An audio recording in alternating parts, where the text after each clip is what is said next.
Hello, this is Recovery Diaries in Depth. I'm your host, Gabe Nathan. Thanks so much for joining us. We're very happy to have you here. We are so happy to have on Recovery Diaries in Depth Shumaila Hemani, PhD. She is a multi-award-winning artist in residence and creative climate advocate, and she leads the Deep Listening Path initiative, which aids advocates in overcoming burnout. Each week, we'll bring you a Recovery Diaries contributor, folks who have shared their mental health journey with us through essay or video format. We want to see where they are on their mental health journey since initially being published on our website.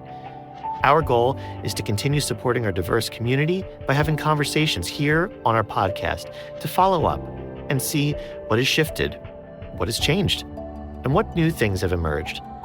We're so happy to have you along for this journey.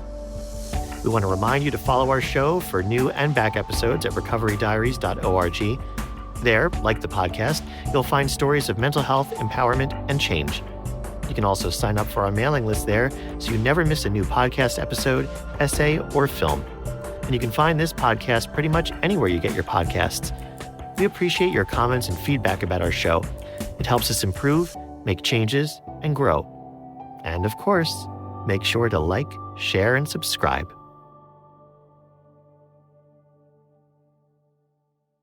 Shumaila Hemani, welcome to Recovery Diaries in Depth. It is so lovely to have you here. Thank you for being here with us. Such a pleasure to be here, Gabe. Thank you for having me.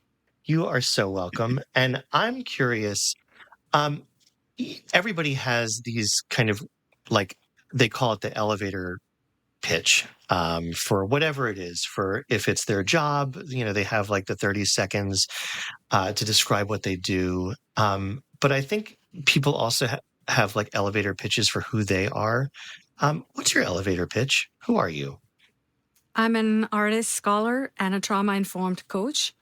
I work on issues related with mental health, climate justice, and cultural heritage to bring forth more justice in the world. That is an elevator pitch if I've ever heard one, and such a beautifully shaped and hopeful and helpful elevator pitch. So I just want to thank you for the work that you do with people. It's pretty extraordinary. You wrote an essay for us. Do you remember when it was? It was published last year. I think we started the whole process in February last year. Mm-hmm. And then Okay. the essay got published in June or July. Yeah. Yeah. So, right. So it's been about a year since the essay was published. And the piece, it's about a lot of different things. It is about music. It is about burnout. It is about stress, academia, faith, resilience. Can you talk a little bit about who you were when you were originally composing that piece? What was going on in your life? And can you talk about the decision that you made to send it to us? I had recently founded a social enterprise, the Deep Listening Path, in January of 2024. And I was giving and sharing my course with potential people out there who had experienced burnout. And I was sharing my Harvard story in my masterclass in a few sentences. And that started spurring something inside me because there was so much more that was left unsaid. That masterclass was about the burnout, not the Harvard experience, but I was just bringing in the Harvard experience. And something inside me was wanting to share this part of me that I had kept hidden for long because I used to feel ashamed of my burnout because I did not know back then, back in 2010, and throughout my graduate years, that this is what was going on in my body. I just felt like my body is betraying me. And I had to cancel appointments and just say, I'm not well. And people just used to wonder what that means even, why does she always say she's not well? But I didn't know I didn't have the vocabulary to describe what I was going through. And once through the deep listening path, I found that I received that awareness that I was experiencing burnout all this time, I felt compelled to share my story, share what I've been through. And the Harvard experience was particularly very important because that's when a lot in my body had accumulated, and it kind of impacted the rest of my graduate journey over the years, because the burnout kept rising because there was a lot of buildup from the Harvard experience and its aftermath. So I really felt compelled to share my story and share this part of me that I haven't shared with the world, that I've been experiencing burnout for over 10 years. And that's why I reached out to OC Diaries.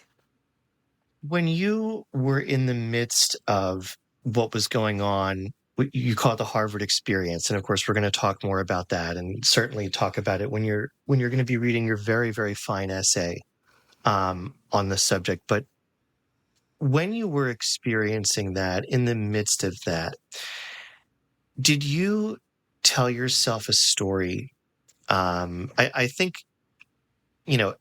as someone who lives with anxiety and depression myself, and has a lot of like self-image issues and self-worth issues, I tell myself a lot of stories about who I am and why I'm a fuck up and an idiot and incompetent and all of that kind of thing. And I'm wondering if you were telling yourself stories about, well, you just can't hack it. Other people can get through this. You're the problem. You're weak, you're insufficient, you're this, that, or the other thing, when you were really struggling there. I'm just curious about what was happening in your internal monologue in 2010, 2011. Yeah, I think I will have to go back to that time in 2010 to 2011. So during that time, a lot was going on. And one of the things that is a story that I was not only telling myself, but I was also noticing, and that is a story that I haven't brought up fully in the article, but I'm bringing it up in my upcoming memoir, Writing in the Wound, because Harvard experience and the burnout that I experienced there was part of a larger trauma that was building up and has built up over the years. And one of the other things that was going on was I was noticing a kind of an academic jealousy from the Harvard professors towards the professor I had worked with, and during my master's, Professor Regula Bukat Qureshi, who has maintained a very, very high status in the field of South Asian ethnomusicology. So I was seen as her student. Even the librarian, who's a very prominent author, Virginia Danielson, who's written a really amazing book on Kulthum, used to see me and say, "Oh, there she is, regular student." So regular student was my identity marker, and that did used to make others a bit nervous. And I think there was a pressure on me there was more pressure on me than on the other students, just for that reason, because there were some academic jealousies going on as well. And I noticed the outcome of it, because despite experiencing the burnout, I did leave Harvard in good standing. And I was eligible for a terminal master's degree, but I did not receive that. And in fact, what happened was my PhD project was plagiarized. My methodologies, everything was appropriated. And it's been 10 years I've worked with a master scholar, and none of my work has gotten published. So this is something that has spanned out over the course of 15 years, right? But when I was at Harvard in 2010, I was picking up on that. I was intuitively picking up that something was off here.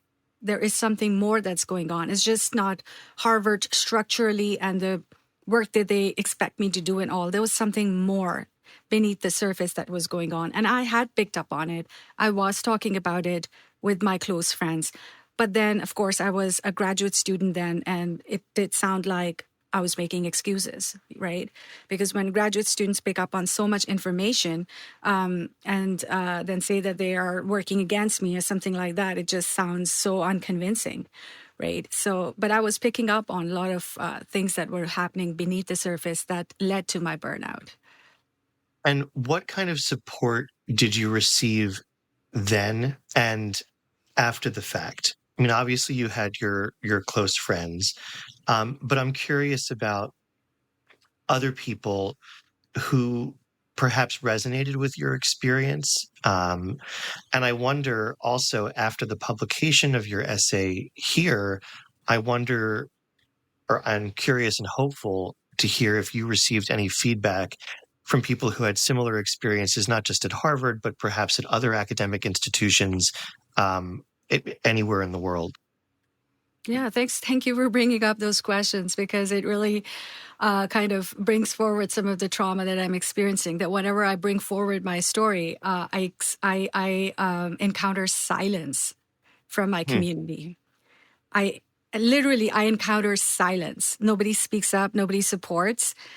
Nobody reaches out. And I know that there is a whisper network behind my back, something that I brought forward in my recent essay, Listening to the Wound. Because I've been noticing this whisper networks going on for years. And so when this article came out, the biggest thing that I was experiencing was on the OC diaries and their socials. I didn't experience much on my socials. Nobody reached out to me. Everybody was silent, and that also speaks to the fact that when I was going through the Harvard experience, some of my earlier friends who had gone to University of Cambridge and University of Oxford, and I was communicating with them, and they made it sound like I didn't have what it takes to be at Harvard. So it was my friends who were being passive aggressive towards me. I think what was most helpful during the period that I was in was in the spring of 2010. Some people, I was living in the Conant Hall dormitory, and I mentioned that I'll be leaving because of what was going on to some of my flatmates, roommates or whatever, the floor mates. And they said that, no, this is not right. You were not well and you shouldn't be leaving because of that. And they said, okay, we're going to fight for you. So the floor mates came together, and one of my floor mate who was from China, he said, I will come with you to the dean's office and we'll talk. And if this doesn't work, all of us will go together. So I went with him. His name is Lee. I went with Lee to the dean's office, and he kind of advocated for me. He said that, we live on the same floor. She was not well. I could see she was not well. And she has books all over her room. Like, she's so studious. She's so hardworking. You can't do this to her. So I think that did help. And the Dean of Graduate Studies, Garth McEwen, he suggested a number of things. He said, I will advocate for you, but you also have to go through these, things that you have to speak with a graduate counselor to learn to go deeper into your situation, to see how you can make amends. We also recommend you go to a psychological counselor. So I was taking psychological counseling in addition to graduate counseling, and during the summer of 2010. And so that was the support that I received at Harvard. And there was a time when I even went to ombudsman, but there's not much that those resources could do in terms of, there's only so much that they can help you. And sure. I have to say they were very, very, very helpful.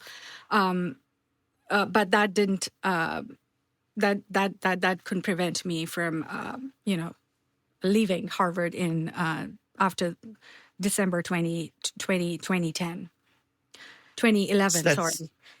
Yeah. It's wonderful that you were able to receive that support from your floor mates. That's very special.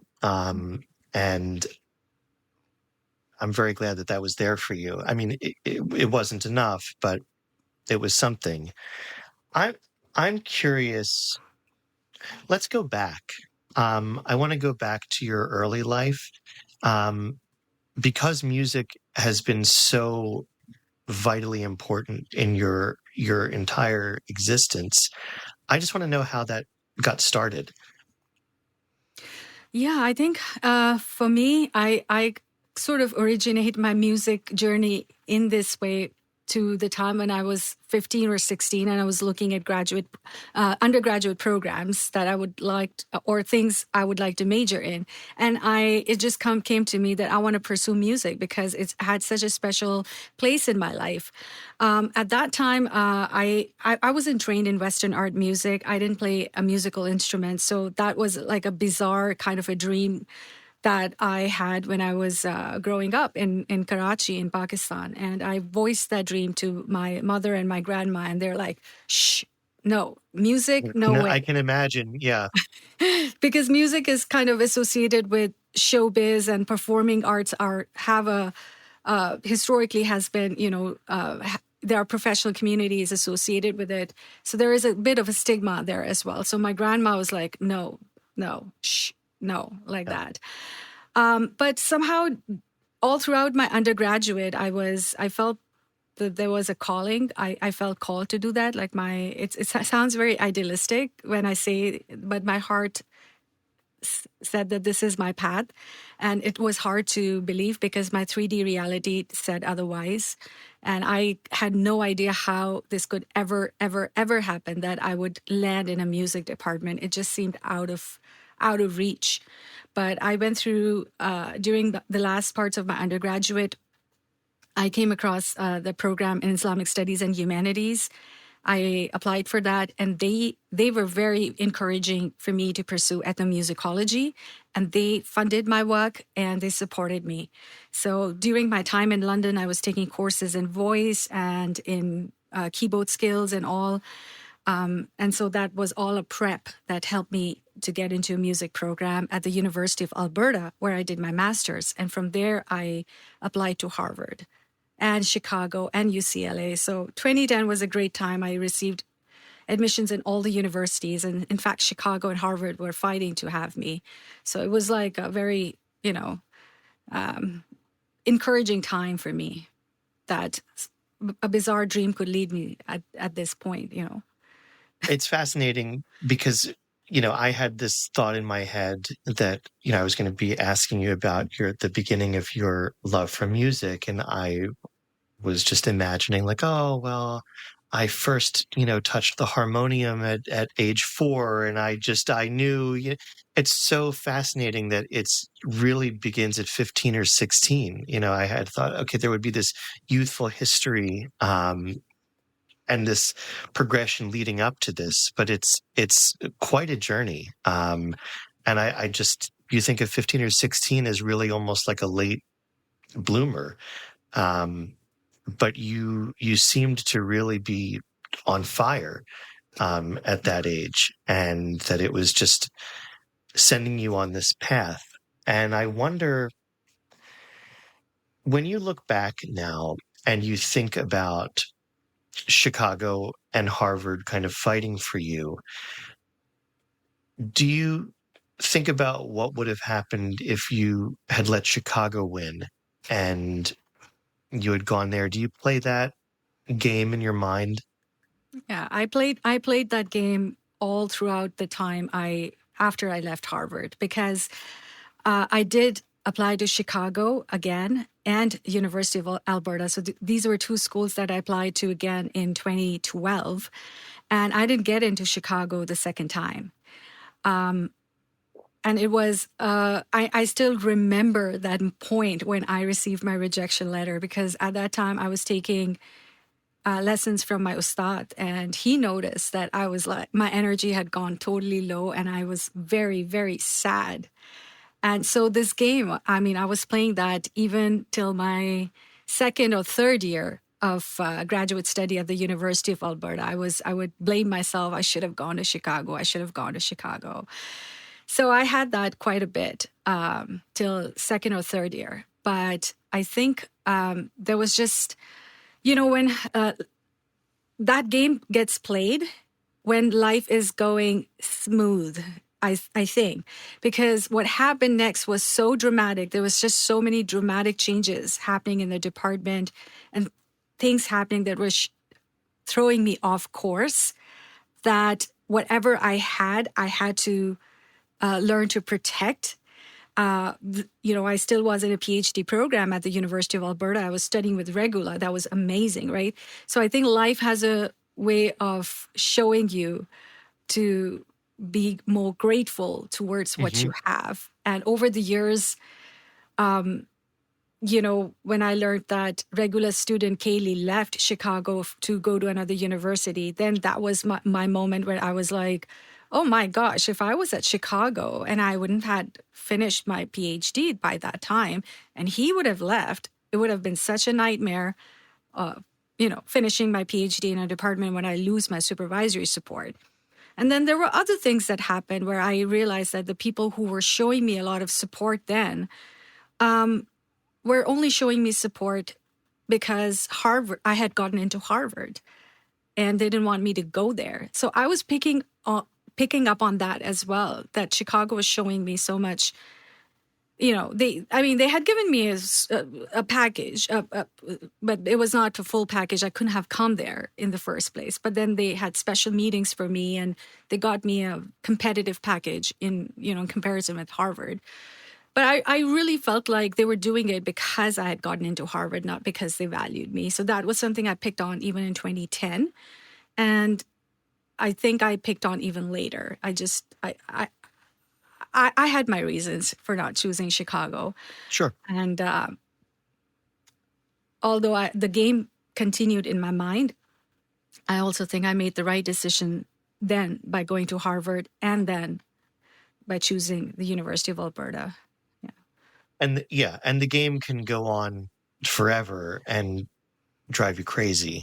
And so I think it's so important, like you said, to not wallow in what's past, but be grateful for what's present and all of the doors and windows that opened because of past decisions. It's a really healthy outlook. Can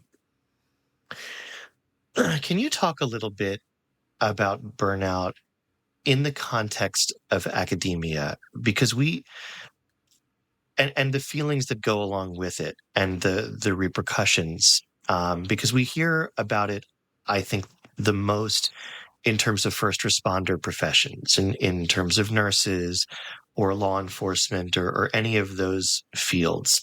And I think, and you alluded to this earlier too, that there really is a stigma that, if you're experiencing this, it's because you can't cut it. And that's the cut and dried explanation. And we did a film series about first responder mental health, like 2017, 2018. And there's a paramedic instructor who talks about that really archaic belief, even in emergency medicine, that if you're struggling, it's because this isn't for you. And, what he says is we need to change that culture and the attitudes of leadership, that, if someone's struggling, it's most likely for institutional reasons, and there need to be changes addressed there to help people, not just cut them out and get rid of them. So I'd love to hear you speak to that a little bit. I think I would like to speak about burnout from the perspective of an international student. So Please. International student, when they have to, when they come in another culture, it's not only institutional culture, it's culture of the country, city that they are in. And they're away from home. There's a lot of pressure. There's a lot of pressure to perform. And because I would say the epistemologically, the knowledge creation and, it kind of differs from the context that they come from. There is a pressure to also conform to, the trends or the hidden rules of the space that they are in. In my case, in addition to all of that which international students experience in international universities, I was coming from a non-Western art music background, and I was thrown into a culture of music departments that predominantly are Western art music focused. So ethnomusicologists have sort of resisted that culture by bringing in other world music traditions and, giving space for that. But within the world music traditions, I wasn't coming from, at that time, when I was at Harvard, I didn't have years of training in Hindustani art music. I didn't have that access. So I didn't have the access to the world music traditions either. I was coming from a very folklorized or, local music that I had learned from religious music from my own community. And I had a lot of understanding and, passion to work, to do this. And this is something that one of the professor who advocated for my admissions, he picked up on that. We had met at Society for Ethnomusicology meeting, and he saw how driven I was, because this was my calling, this was my path.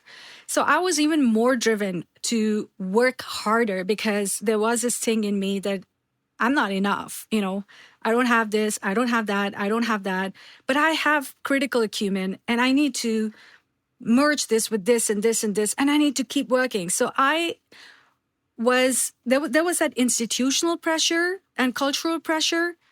But in addition to all of that, there was that internal pressure as well, that I wanted to succeed because this was my path. And I could not do with less. I had to be more all the time. Even when I was writing my master's thesis, I had done some really original and amazing work.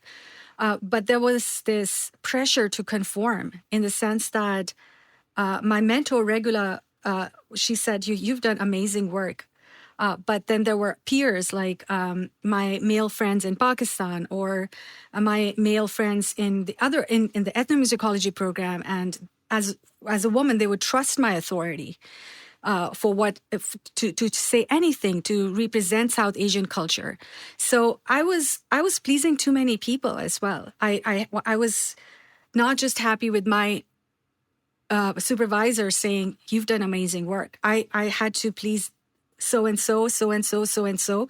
And I know that I wasn't able to please them at the end of the day, but I worked so hard that I knew where I was at. I had really crossed a threshold when I defended my master's thesis. And so that authority, that confidence, I built it deep down. So, and that also kind of led to my burnout, because I was pushing myself in ways that nobody else in my program was doing it. I did 4 to 5 months of field work when we were only supposed to do 1 month of field work during our master's. And that did impact my health when I came back to Edmonton.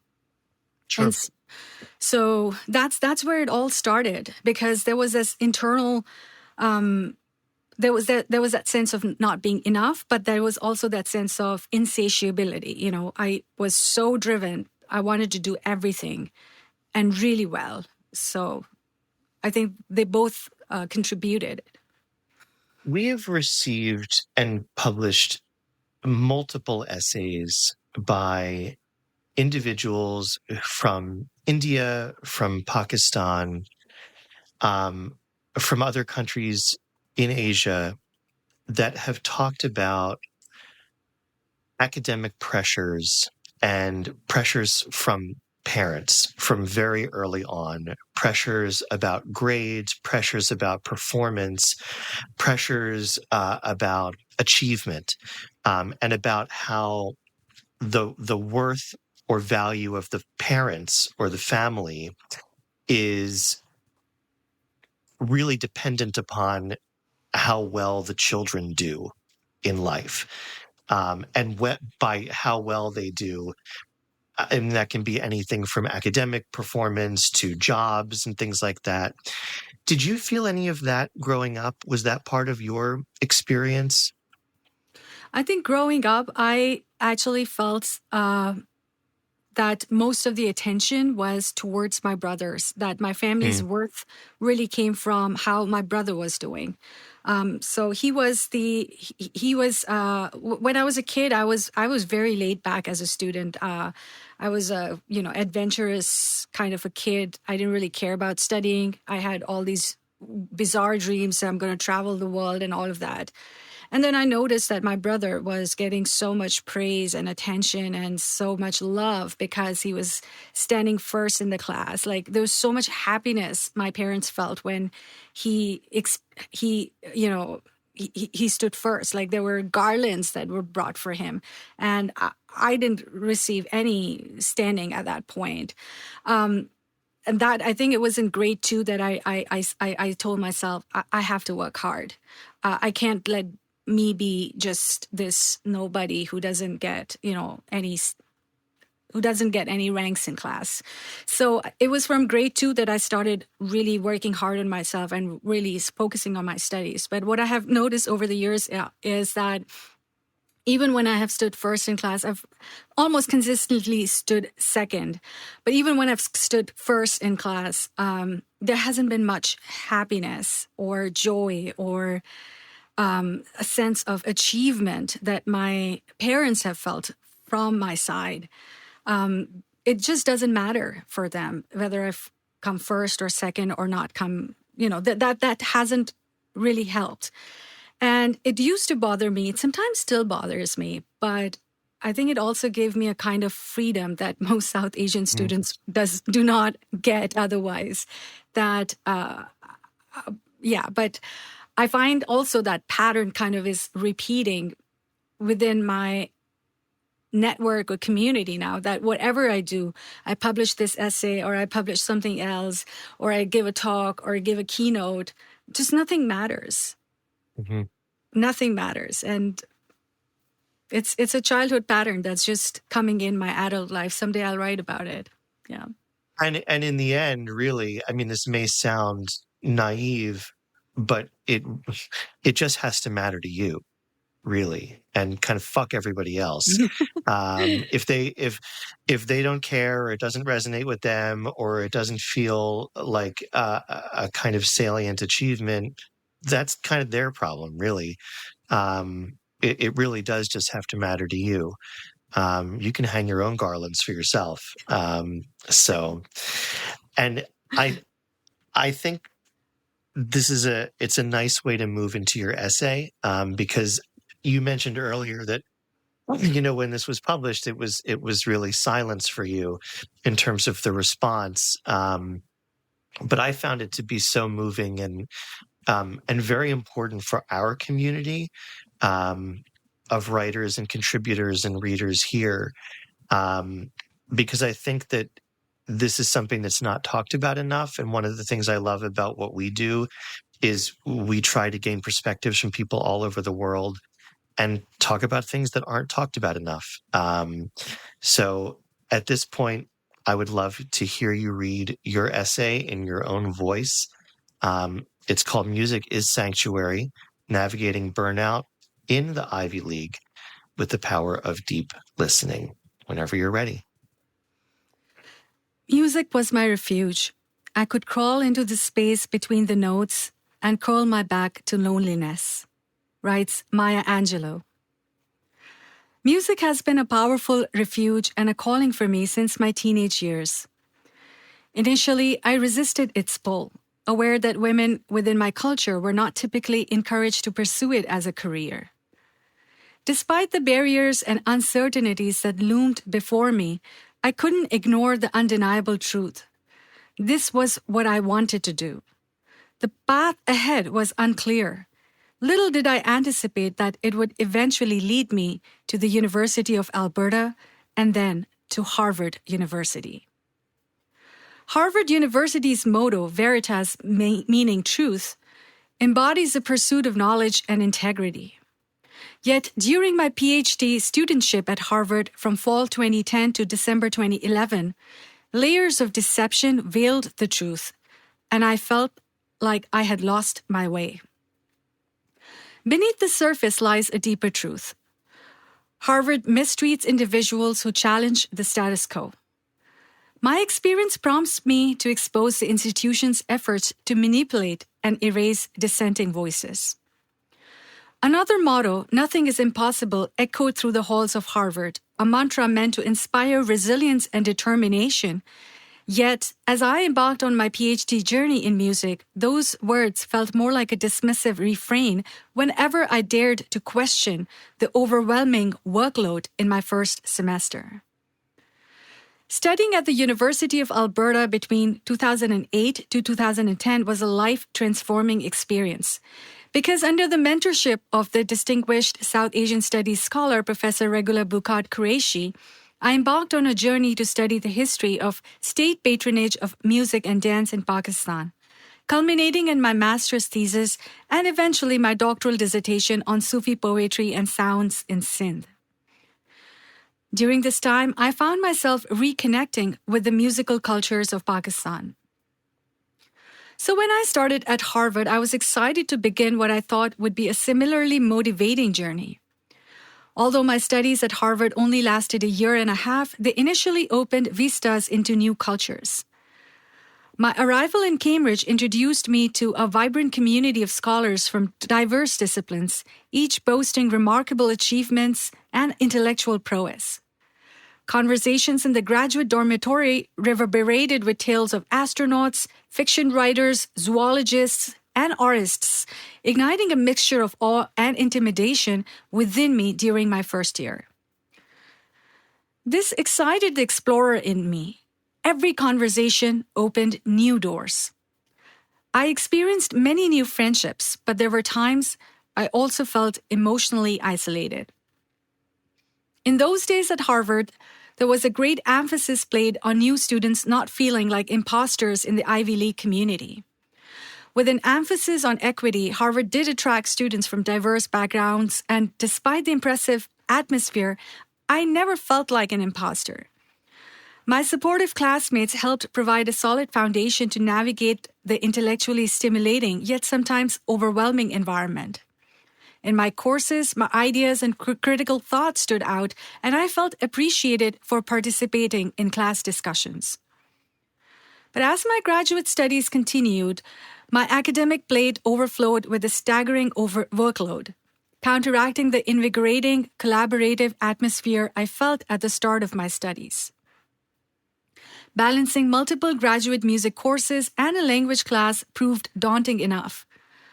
The true test of endurance, however, came with the unexpected addition of an undergraduate music theory course.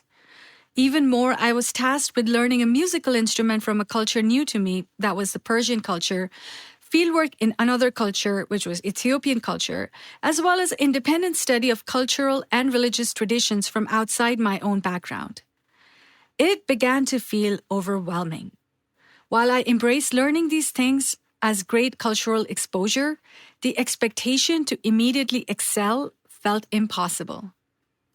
After classes finished each day, I retreated to the practice rooms to study cadences and work on homework. In my first semester, downtime was non-existent.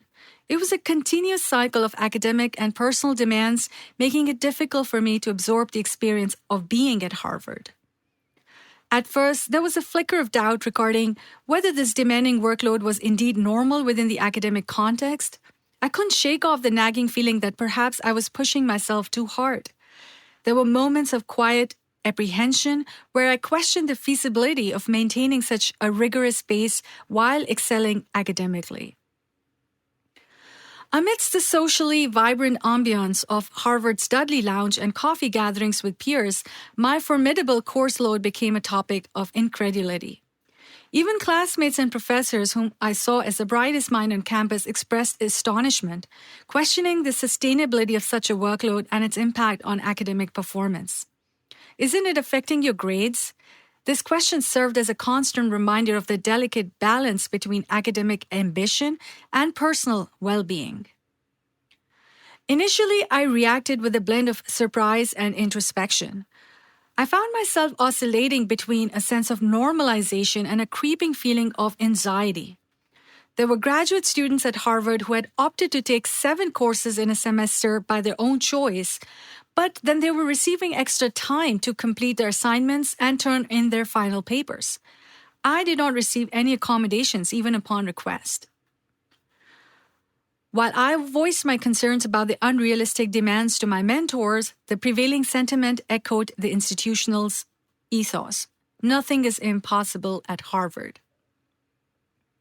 The unrealistic workload and expectations did impact my performance and grades. And while I was an A+ student at the University of Alberta, at Harvard I received grades that I felt did not adequately evaluate my caliber. At the end of the semester, while I was exhausted and trying to recuperate, I received an unexpected letter which was unlike what I have ever encountered before. It was a disciplinary warning and an ultimatum to improve performance or leave. It felt more like a gun on my head and seriously impacted my mental health and wellness.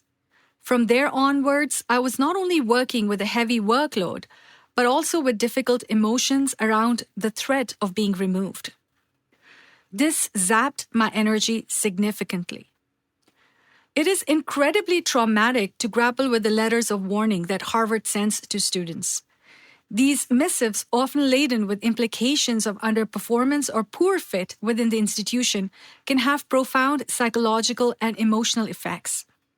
They serve as false constructions of one's perceived shortcomings, fueling self-doubt and amplifying the already existing pressure to succeed in an environment renowned for its academic rigor.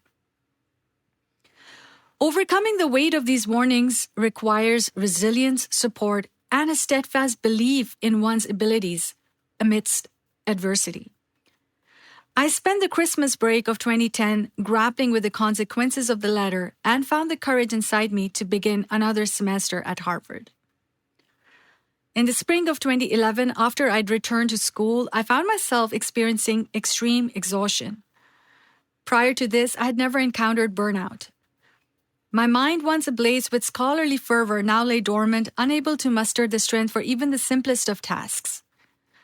The demands of my schedule were relentless, waking up at 7 a.m. to attend Persian language classes at 8:30, followed by a music theory class, a graduate seminar, and instrument class. In addition, there were graduate students, talks, and guest lectures to attend in the department. I attempted to adjust my schedule to prioritize rest, but any social event I missed resulted in repercussions. This was often interpreted as a lack of interest in the program, further complicating my efforts to prioritize self-care. When I sought help from a doctor at the medical clinic, their positivistic standpoint towards well-being minimized my experience, leaving me feeling invalidated. Doubt gnawed at my resolve. Was I fabricating illness to evade the rigors of academia? Burnout experts Amelia Nagoski astutely liken burnout to a wound, emphasizing the lengthy recovery process akin to healing from a broken bone or severe infection. Back in 2010, Harvard selectively avoided the issue of student burnout and considered those who could not handle the workload as unfit for the institution. In April 2011, I faced a pivotal moment at Harvard. A second letter arrived, signaling my departure from the institution. It was a tumultuous crossroads. I still remember that it was around my birthday, and I found myself grappling with what my future would become. Contemplating my future, doubts crept in, urging me to abandon my musical aspirations. Standing before a full-length mirror, I whispered words of encouragement. "Shumaila, you're brilliant. You can achieve anything." With those words, I made the difficult choice to set aside my pursuit of music and to leave Harvard. But little did I know that I was revving up for a spiritual awakening. As I strolled through the historic Harvard yard that day, heading towards Dudley Lounge to meet my friends towards the end of my last semester, a sudden stirring within me ignited. I realized the pressure of Harvard was not the only avenue to pursue my dream. My heart whispered vows. I will not relent in my pursuit of my calling. I will stand firm in my resolve. I will embark on the journey to resume my PhD somewhere else. And should the opportunity arise, I will seek mentorship in the realm of Hindustani art music to refine my musical craft. I had arrived at Harvard University identifying as an atheist, convinced of the absence of divine intervention in the affairs of humanity. Little did I anticipate that within the ivy-covered walls of this esteemed institution, I would encounter betrayal and disillusionment that would shatter my preconceived notions and lead me on a profound journey of rediscovering faith. In the depths of despair, I found myself adrift in a sea of uncertainty, grappling with existential questions that eluded easy answers. It was amidst this existential crisis that I stumbled upon a piece of music from the 16th century Khayal tradition at Harvard's Lamont Library. The composition was a contemporary piece sung by Ustad Fateh Ali Khan from Pakistan's Patiala Gharana and in Rag Bairagi Bhero. When I played this piece, I found that an inner sanctuary enveloped me, shielding me from the vulnerabilities that surrounded me. Amid the chaos, this musical piece became a refuge, a source of strength and clarity amidst the uncertainties of life. The line, Aapne Allah Ko Pehchan, recognize the Allah within you, from this piece resonated so deeply with me, even as I write about it, sending goosebumps down my body. This spiritual message touched something really profound within me, pushing me to make this important shift from the world of reason that had betrayed me to seek a refuge in the world of faith. As I pushed through my last semester, sympathy from professors remained elusive. In the face of adversity, my old advisor Regula stood by my side, defending my reputation. I felt blessed to have a distinguished mentor by my side who also believed in my high capabilities and was willing to see me through as a scholar, finding her place in the academic world. Buoyed by Regula's unwavering belief, I pressed onward, navigating the treacherous waters of academia with courage and resilience. I concluded the fall of 2011 semester with original research in Chinese opera during the Enlightenment period for a Harvard exhibition, a contribution I felt was overlooked yet significant. Leaving Harvard carried its own weight of shame. Without language to articulate my burnout, I endured the judgment of former colleagues who saw my departure from an Ivy League institution as a failure. To shelter myself from negativity, I made the difficult decision to cut these individuals out of my life entirely. Yet amidst this turmoil, the university unveiled a new path. My dream of learning music from an ustad, a master musician and teacher of the esteemed Gwalior Gharana, one of South Asia's oldest musical lineages. Guided by this ustad and supported by mentors at the University of Alberta, I discovered a new career identity, one that I've nurtured through graduate and postgraduate years in Canada. I became a Sufi performer and reached new heights as I gave my inaugural performance at the Canadian Centre of Ethnomusicology in 2012. At the University of Alberta, I received a scholarship to study music with the ustad, and I went to Pakistan again in 2014 to study. 3 years later, I had the honor of participating in 3 performances at the Banff Arts Centre of Creativity as part of the World Music Residency. Later, I received the Cultural Diversity Award that supported the creation of my debut album Mannat, which addressed climate justice in the global south with sung Sufi poetry of the 18th century Sufi mystic Shah Abdul Latif Bhitai.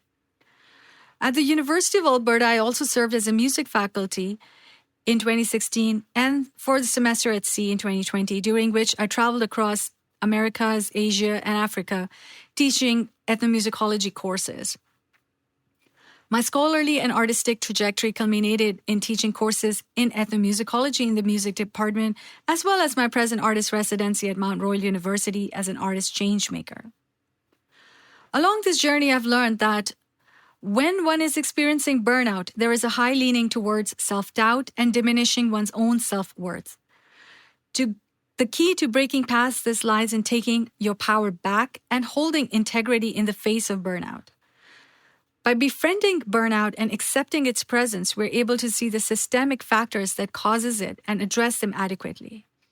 My experience inspired me to create the Deep Listening Path, a music sanctuary course, and the Resurgence program, which support changemakers to break free from advocacy burnout with practices like deep listening, music, and meditation. Harvard's facade of academic excellence often conceals its oppressive tendencies, prompting me to speak out against the injustices I experienced.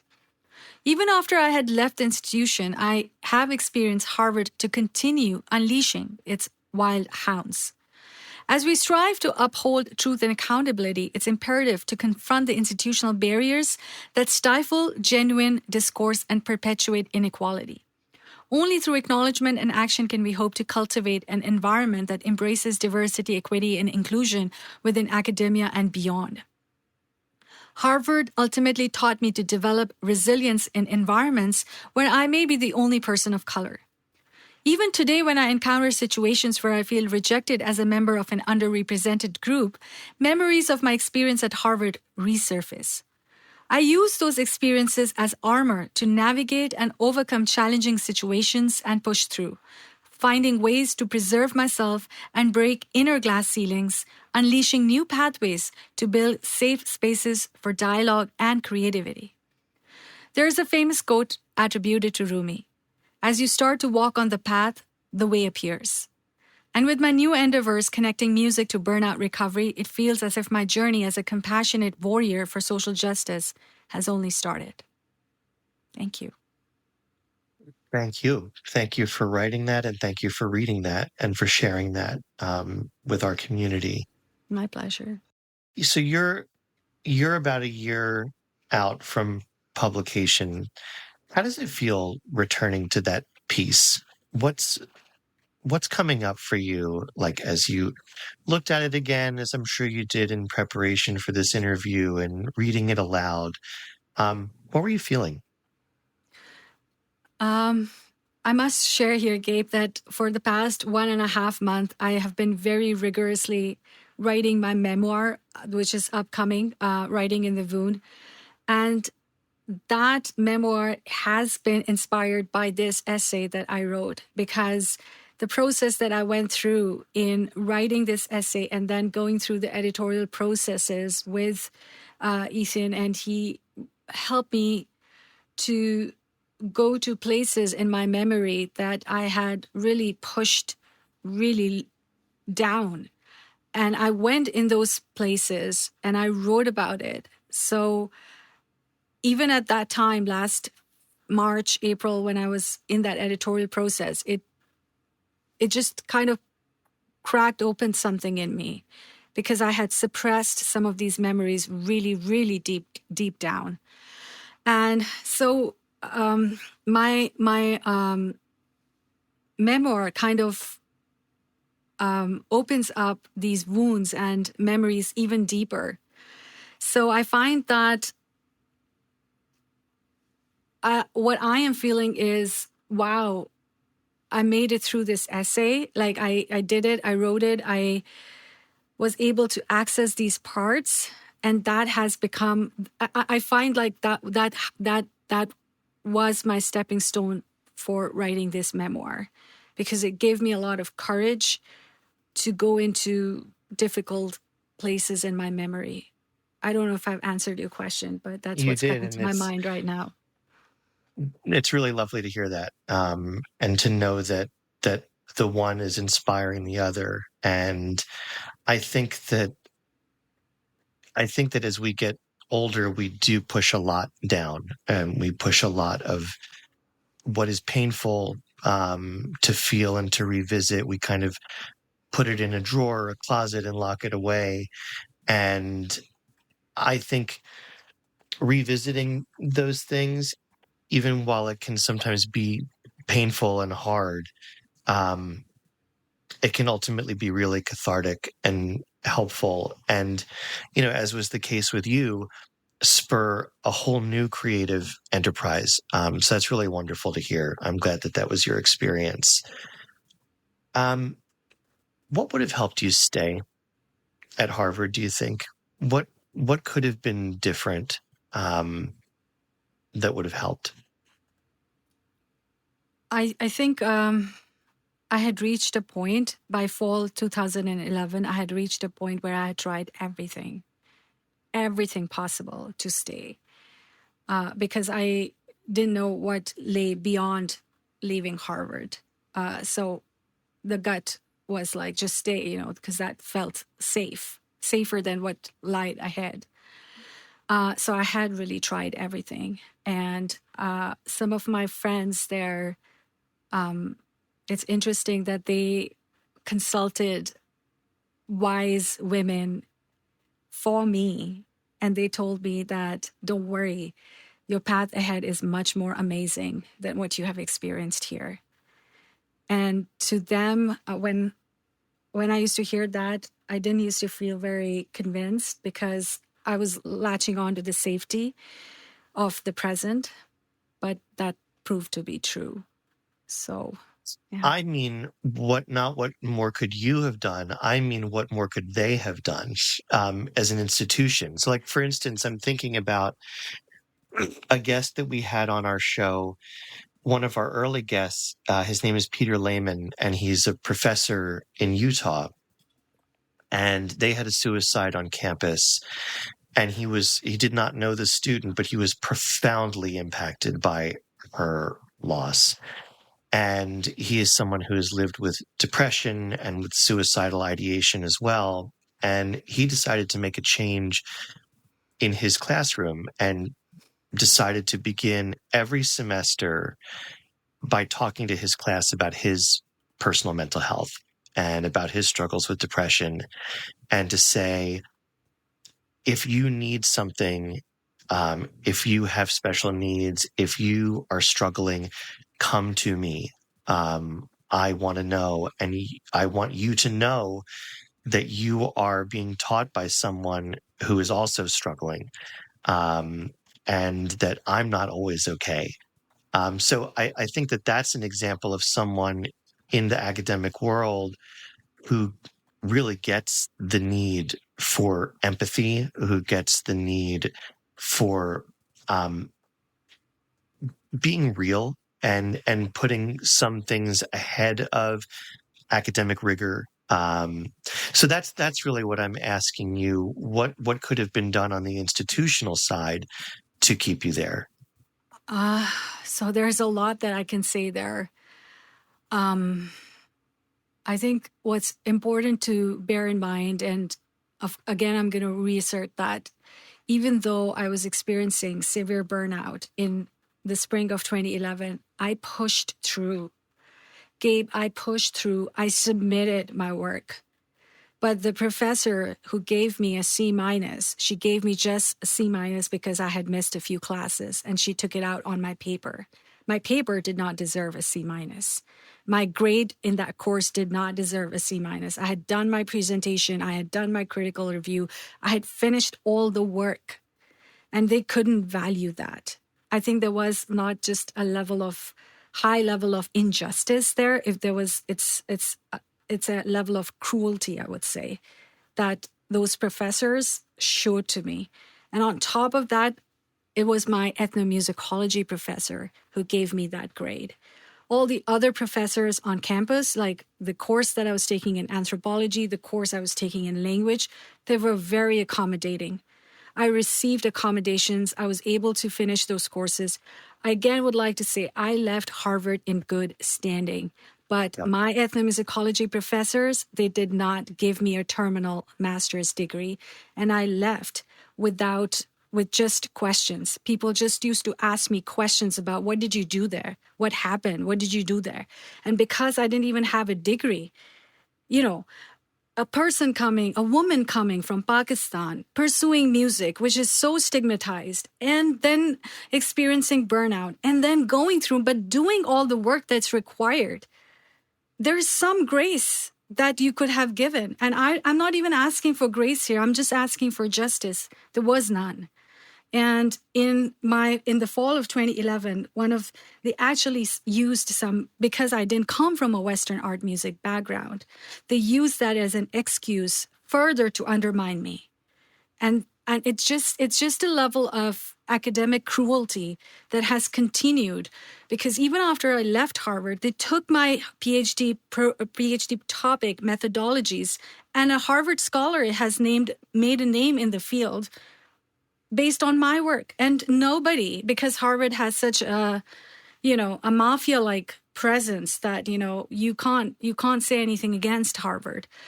Even at Society for Ethnomusicology, the plagiarized work gets awards, gets crowned, while my work is made it to feel like, oh, we're doing you a big favor by even letting you in our circle. That is the attitude. And none of my work has gotten published.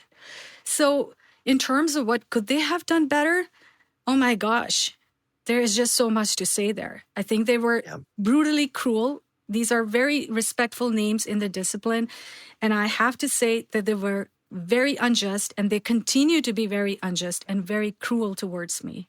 So I rest my case there. And yet, in spite of that, here you are, not just surviving, but thriving and doing extraordinary things for the world and for human beings. And, we're just so grateful that you're doing that work and pursuing that with brain and with heart, and for being a part of our community and having a new essay in the pipeline as you're working on your memoir. I'm very excited to be working on that with you. And so I just want to thank you for everything that you're doing and for spending time with us. It was a real pleasure to be here, and I really appreciate the space that you have created and the work you're doing. It is so important.